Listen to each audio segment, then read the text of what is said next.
YTN 라디오 생생경제 함께하고 계시는 지금 시각 3시 36분 55초 막 지나고 있습니다. 자, 개편을 맞아 생생경제에서 새롭게 선보이는 금요일의 코너입니다. 요즘 경제에 관심이 좀 있다 하시는 분들, 비트코인을 비롯한 암호화폐 이슈를 빼고서는 대화가 되지 않는 상황까지 왔습니다. 그래서 생생경제가 준비한 야심찬 코너, 이름하여 암호 푸는 남자입니다. 한국경제신문 이면우 기자와 이 시간 함께하도록 하겠습니다. 기자님 안녕하세요. 네, 안녕하세요. 암호 푸는 남자 괜찮나요? 예, 너무 멋지게 지어주셨네요. 예. 사실 저희가 이 코너를 처음에 만들면서 저희 제작진이 그런 얘기를 했었거든요. 암호화폐 이슈로 매주 할 얘기가 있을까 그런 얘기를 했는데 괜한 걱정을 한 게 아닌가 싶습니다. 저도 이번 한 주 동안 경제면을 보면서 거의 매일 암호화폐 관련 이슈들이 계속 쏟아지더라고요. 네, 지금도 정신없이 올라오고 있어서 그런 걱정은 안 하셔도 될 것 같습니다. 네. 네. 지금 암호화폐에 관심 있으신 분들이라면 좀 알고 계셔야 될 최근 이슈를 몇 개만 좀 짚어드리면은요. 네. 첫 번째로는 국내에서 혼탁한 암호화폐 시장을 개선하기 위한 입법 논의가 조금씩 진행되고 있습니다. 네. 이 여당과 야당에서 의원 발의안이 속속 나오고 있는데요.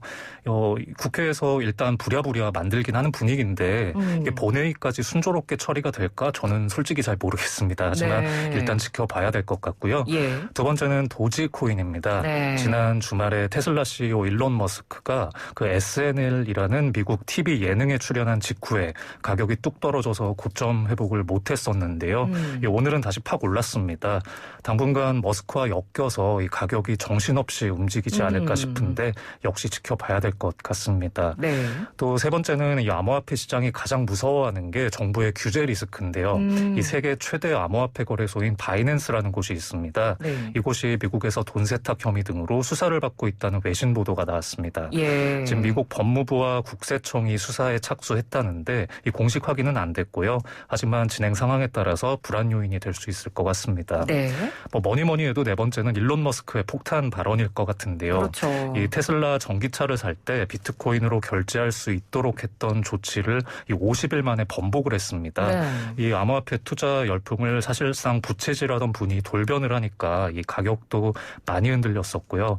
또 대체 무슨 속셈일까 많은 해석이 나왔습니다. 네. 지금 아무래도 시장에 가장 뜨거운 관심일 것 같습니다. 네, 그래서 그 뜨거운 관심 분야를 저희가 오늘 좀 집중적으로 얘기를 해보겠습니다. 가장 핫한 이야기니까요. 아니 왜 처음에는 이 비트코인을 사용한 테슬라차 구매 결제를 하겠다라고 해놓고서 이렇게 갑자기 또 번복하는 이유가 뭘까요?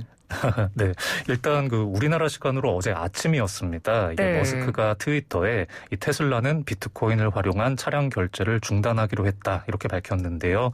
그 이유는 이 채굴이나 거래 과정에서 비트코인 전기를 많이 잡아먹습니다. 네. 이게 화석연료 사용 체질하고 또 환경에 악영향을 끼친다는 이유를 들었습니다. 머스크는 보다 이제 지속 가능한 에너지를 투입하는 방식으로 채굴이 이루어진다면 결제 수단으로 다시 받겠다 이렇게 얘기를 했는데. 네. 비트코인이 쓰는 에너지의 1% 이하를 사용하는 코인을 대안으로 찾고 있다라고만 했고, 구체적으로 아직 얘기는 안 했습니다. 네. 다만 이제 암호화폐 자체에 대해서 완전히 부정적으로 돌아선 건 아니었는데요. 머스크가 말하기를 우리는 암호화폐 미래가 유망하다고 믿는다. 또 테슬라가 보유하고 있는 비트코인은 팔지 않겠다. 이렇게 얘기했습니다. 그렇게 얘기는 했지만 이 발언 한마디에 비트코인 가격이 막 엄청 떨어졌죠. 어떤가요? 지금은 어떤가요? 네, 일단 어제 10% 이상 빠졌었고요. 네. 지금 하루가 지난 오늘도 회복이 제대로 안 되고 있습니다. 제가 지금 시세를 보니까 6,100만 원대인데요. 상당히 낮아졌죠. 네. 이게 머스크가 글을 올릴 때쯤에 어제 오전 7시쯤이었는데요. 네. 이 당시에는 비트코인이 한 6,800만 원대였습니다. 그런데 정말 글이 올라오자마자 수직으로 떨어졌어요. 그래서 한 2시간 뒤인 아침 9시쯤에는 한 6천만 원대 간당간당한 수준까지 내려갔었고요. 이후에 반등하긴 했는데 지금도 요 수준에 머물고 있습니다. 네. 지금 비트코인 말고도 이제 덩치가 두 번째로 큰 암호화폐 이더리움이라고 있습니다. 네. 이것도 비슷하게 떨어졌는데요. 이번 주 초에 500만 원대를 돌파해서 아주 축제 분위기였는데 지금 푹 꺼져서 한 470만 원 정도 하고 있습니다. 이 암호화폐도 주식처럼 이 시가 총액을 계산을 할 수가 있습니다. 이 코인 숫자에다가 가격 곱하시면 되는데요. 네. 현재 시가총액이 2,500조 원 정도를 기록하고 있습니다. 그런데 이 머스크가 트위터하기 전에 2,800조 원쯤 됐거든요. 그러니까 네. 한 300조 원 날아갔다 이렇게 보면 되겠습니다. 네. 근데 이 현상을요, 그 비유가 굉장히 재밌는데 울고 싶은데 뺨 때려준 격이다. 뭐 이렇게 비유를 하는 기사도 있더라고요. 그러니까는 네. 그동안 암호화폐 가격 주류 시장에 편입이 되면서 미국 뉴욕 증시랑 약간 비슷하게 가는 양상을 좀 보여줬잖아요. 근데 최근에 이제 뉴욕 증시 쪽이 많이 떨어지면서 어차피 암호화폐도 떨어질 게 어느 정도 예상이 됐다. 이런 분석들도 좀 있거든요. 어떻게 보세요, 기자님은? 네, 맞는 해석 같습니다. 이제 모든 가격 변동이 100%가 이제 머스크 책임이라고 하기는 좀 어렵고요. 네, 그렇죠. 이제 안 그래도 이제 최근에 그 인플레이션 걱정 때문에 뭐 뉴욕 증시도 안 좋았고 위험자산 시장이 좀 약세였잖아요. 네.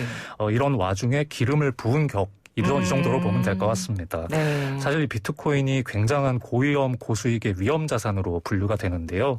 이 최근에 그 약세를 보이던 기술주 이런 것들과 비슷하게 움직이는 면이 있습니다. 다만 이제 가격 그래프를 보면 이 머스크가 트위터에 글 올린 직후부터 와르르 무너졌으니까 그렇죠. 이 울고 싶은데 뺨 때린 게 딱 맞는 표현 같습니다. 네, 그럼 기름 부은 격이다. 뭐 네. 이렇게 표현을 해도 될 것 같은데. 그렇다 해도 일론 머스크의 발언이 좀 이해가 안 가는 부분은 아까도 기자님이 잠깐 얘기해 주셨는데 비트코인 채굴에 전기가 많이 들어가서 화석 연료 사용이 급격하게 증가했으니 결제 허용을 중단하겠다. 근데 사실 이거를 애초에 몰랐다고 하기도 좀 그렇거든요. 이제 와서 이런 얘기를 하는 게 좀 이해가 안 가기도 하고요. 네, 맞습니다. 이제 어제 미국의 투자회사인 유로퍼시픽 캐피털의 그 피터 시프라는 CEO가 있는데요. 이제 네. 대놓고 이렇게 저격글을 올렸습니다. 처음에 머스크가 비트코인 받겠다고 했을 때 그런 우려가 없었느냐. 아무래도 머스크가 이 주주들 돈으로 암호화폐 도박을 하기 전에 공부 별로 안 한 것 같다. 이렇게 비꼬았습니다. 네. 그래서 표면적으로는 이제 환경 문제를 들었지만 실제로는 다른 속사정이 있지 않겠냐 이런 추측도 나오고 있습니다. 네. 사실 뭐 말씀대로 비트코인 채굴이 전기 먹는 하마 뭐 이런 비유가 새삼스러운 얘기는 아닌데요.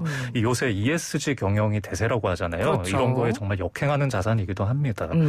사실 그 비트코인 채굴이라는 표현을 좀 어색하게 보시는 분들도 계신데 네. 이게 원래 비트코인은 거래소에서 그냥 살 수도 있지만 원래는 컴퓨터로 복잡한 그 연산을 수행한 대가로 지급을 받을 수도 있거든요. 네. 그래서 이거를 광산에서 이제 귀금속 캐는 거랑 비슷하다고 해서 채굴이라고 부르는데 이 아주 성능이 좋은 부품을 잔뜩 넣은 컴퓨터를 계속 돌려야 되니까 당연히 전기를 많이 먹게 됩니다. 네. 이 비트코인 화랑이 오고 나서 이 너도 나도 채굴에 뛰어드니까 이제 전기 사용이 참 많이 늘었는데요. 근데 제가 퀴즈를 하나 드려도 좀 될까요? 네. 네. 만약에 그 비트코인이라는 그 네트워크가 한 나라라고 한다면 이 세계에서 전기 사용량 몇 위쯤 할 것 같으세요? 근데 아무리 비트코인을 요새 많이 한다고 해도 네. 저는 한 나라가 쓰는 전기량만큼 그렇게 많이 쓸까 싶거든요. 우리나라 전체 전기량보단 그래도 덜 쓰지 않을까요? 네, 맞긴 한데요. 네. 한 나라 뛰어넘는 경우도 많습니다. 아, 그런가요? 네, 정답은 세계 26위의 사용량인데요. 낮은 수치는 아니네요. 26위면. 네, 맞습니다. 네. 이게 그 영국 캠브리지대 대한금융센터라는 곳에서 추산을 하는데 네. 이 1년치의 그 사용량이 올해 1월과 대비했을 때는 40% 늘었고 또 1년 전과 비교하면 한 2배 가까이가 됐습니다. 그 세계 전력 소비량의 0.69%를 비트코인이 차지하고 있는데 네. 말레이시아나 스웨덴 아르헨티나 이런 나라 사용량을 앞지르는 규모입니다. 또 우리나라랑 비교하면 30% 정도 되고요. 네. 그래서 비트코인을 또 일종의 전자화폐 개념으로 활용을 해서 거래를 할 때도 이산화탄소가 꽤 나오는데요. 네. 이 빌 게이츠 그 MS 창업자가 말을 하기를 이 비트코인 거래 한 번에 300kg의 이산화탄소가 발생을 하고 이건 신용카드를 한 번 긁는 것보다 75만 배 많다 이러면서 아주 비판을 한 적도 있습니다. 그러면서 근데 일론 머스크가 한 이야기에 또 저희가 주목해야 될 부분이 비트코인 채굴 작업이 만약에 보다 지속 가능한 에너지를 투입하는 형태로 전환이 되면 비트코인 결제를 다시 허용할 수도 있다. 이건 어떻게 저희가 해석을 해봐야 될까요? 그래서 여기서 이제 꽤 설득력이 있는 음모론 같은 게 나오는데요. 네. 이제 비트코인을 찍어 누른 다음에 결국 도지코인 띄워주려고 하는 거 아니냐, 뭐 이런 얘기가 많이 나오고 있습니다.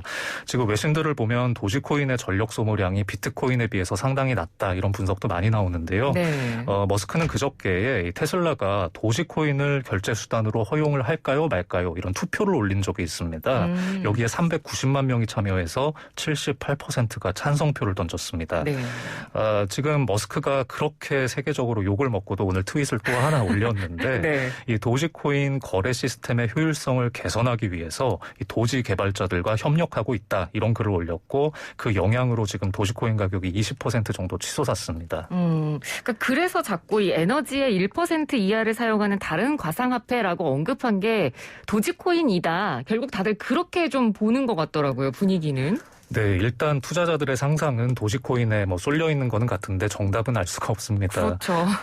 지금 요즘 많은 주목을 받는 이더리움 같은 것도 비트코인보다는 전기를 덜 먹긴 하는데요. 네. 1% 이하는 아니거든요. 그래서 머스크가 모호하게 여지만 남겨둔 상태인데 다들 추측이 좀 분주한 상태고 그래서 당분간 좀 시장 변동성이 클 것 같아서 좀 조심하셨으면 그러네요. 좋겠습니다. 네, 그렇습니다.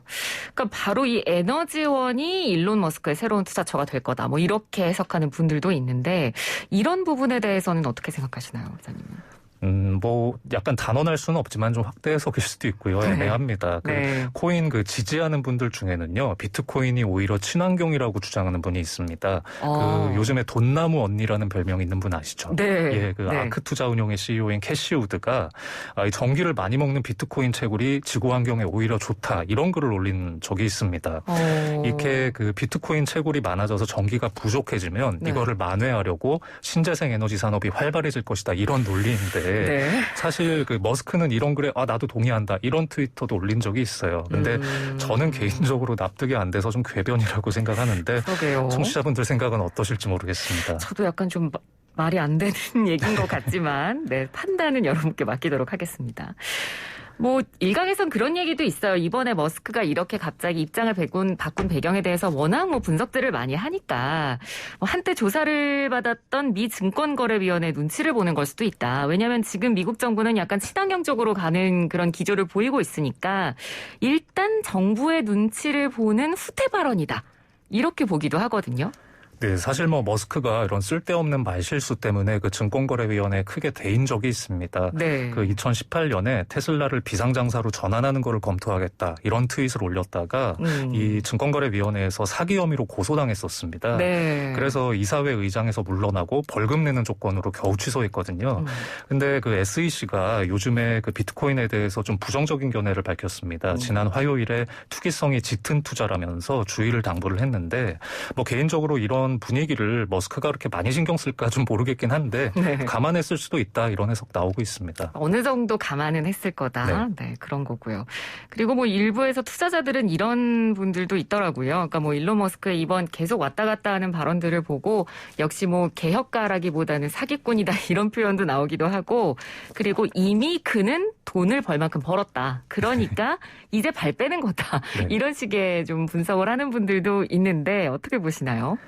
현 단계에서는 조금 나간 해석 같고요. 네. 테슬라가 비트코인 보유를 계속하겠다는 뜻을 공개적으로 밝혔고 또 머스크도 개인적으로 갖고 있는 비트코인은 안 팔겠다 이렇게 얘기한 바 있습니다. 네. 그리고 만약 정말 비트코인을 본격적으로 팔아치운다면 그 후폭풍은 정말 감당하기 힘들 겁니다. 미국 언론들도 지금 머스크가 하도 왔다 갔다 하니까 눈을 부릅뜨고 지켜보겠다 이렇게 공언을 하기 시작했습니다. 뉴욕타임스가 오늘 뉴스레터를 냈는데요. 코인을 둘러싼 머스크와 테슬라의 어떤 모순된 행보 이거를 조목조목 비판을 했습니다. 네. 그러면서 이 머스크가 결제 중단을 발표하기 전에 비트코인을 팔았는지 질의를 하고 나서 이 테슬라가 2분기 실적을 발표할 때 팔았는지 아닌지 지켜보겠다 이렇게 적어놨습니다. 그렇군요. 그럼 지금 테슬라가 갖고 있는 비트코인은 어느 정도나 되나요?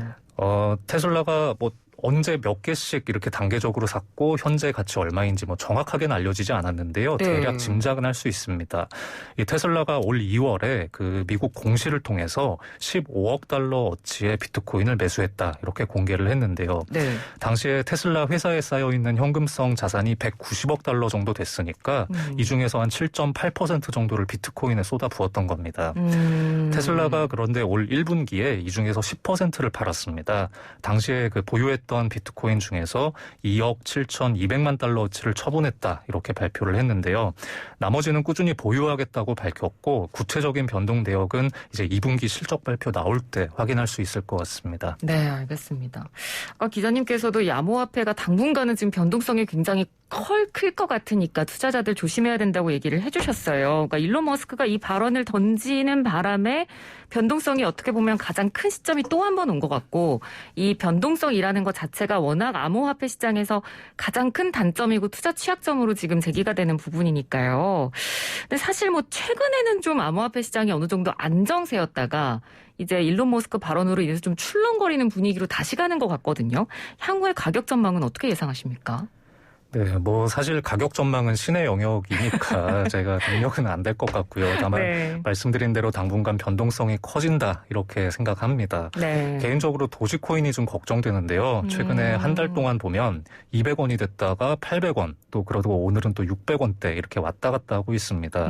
당분간 테슬라와 엮여서 이 테마주처럼 움직일 가능성이 좀 높다고 생각을 하는데 네. 이 화성 가자는 그 머스크 말만 믿지 마시고 좀 신중하게 보셨으면 좋겠습니다. 네. 또 이 최근 암호화폐 시장의 가장 큰 특징이요. 이 보통 이 대장주를 비트코인이라고 하잖아요. 네. 이 비트코인의 존재감이 뚝 떨어지고 이 알트코인 그러니까 비트코인을 뺀 나머지 코인들이 예, 강세를 보이고 있다는 겁니다. 네. 이 비트코인이 전체 암호화폐 시총에서 차지하는 비중이 올해는 한 70% 가까이 됐는데요. 오늘은 41%까지 쪼그라들었습니다. 그 이유가 이 도지코인도 그렇고 소위 그 잡코인이라고 하죠. 네. 이런 검증 안 된 그 비주류 암호화폐 매수세가 몰려들면서 나타난 현상이고 투기장의 증거라고 할 수가 있습니다. 사실 그 비트코인의 경우에 뭐 다른 전통적인 자산하고 비교하면 변동성이 여전히 크지만 네. 암호화폐 중에서는 그나마 덜한 편이거든요. 그래서 고수익만 보시는 투자자들한테는 좀 비트코인이 시시해졌다. 그래서 이렇게 알트코인에 불이 붙었다. 이렇게 볼 수 있습니다. 네, 알겠습니다. 그러니까 워낙 뭐 고수익에는 무조건 고위험이 따른다라는 공식이 어느 정도 있는 거고요. 그리고 요즘은 말씀해 주셨지만 워낙 변동성이 큰 상황이기 때문이니까요. 투자하시는 분들이라면 늘 신중하게 잘 결정하실 필요가 있을 것 같다는 생각이 오늘 또 듭니다. 자, 암호 푸는 남자 오늘 첫 시간이었습니다. 한국경제신문 임현우 기자였습니다. 기자님 고맙습니다. 네, 고맙습니다.